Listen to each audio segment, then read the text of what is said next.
روز یکشنبه 26 آبان ماه مطالبی در ارتباط با اتفاقات شمال و شمال غرب کشور عزیزمان ایران عرض کردم. امروز برای اینکه شما شاهد باشید و در تاریخ ماندگار باشد اعلام می‌نمایم بررسی‌های راهبردی و تحلیل‌های سیاسی نشان می‌دهد که کشور ترکیه، عربستان و ایران همانند کشورهای عراق، لیبی و مصر در مسیر تخلیه قدرت ژئوپلیتیکی در منطقه خاورمیانه به واسطه سیاست‌های مرموزانه انگلیس، امریکا و اسرائیل قرار گرفتند و متاسفانه متوجه این خطر بزرگ نیستند.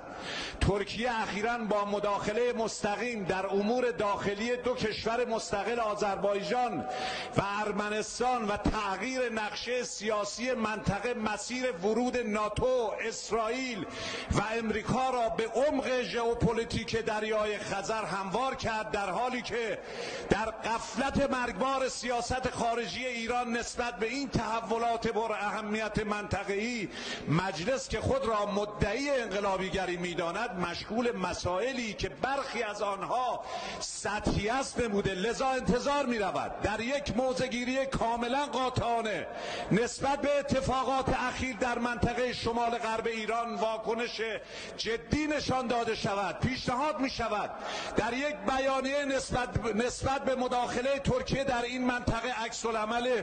کاملا منطقی و غیرتمندانه نشان داده شود و رسما اعلام شود که ایران این مرزبندی جغرافیایی و کریدور مورد نظر ترکیه را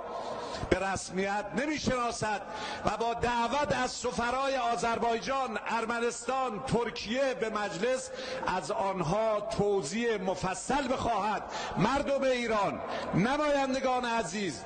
انقلابیون، دلسوزان نظام، مسائلی در شمال غرب در حال شکل گیری است که اگر تحرک انقلابی نباشد قطعاً ما به فاجعه بزرگ جغرافیایی میرسیم. بنده گفتم در تاریخ بماند و السلام علیکم.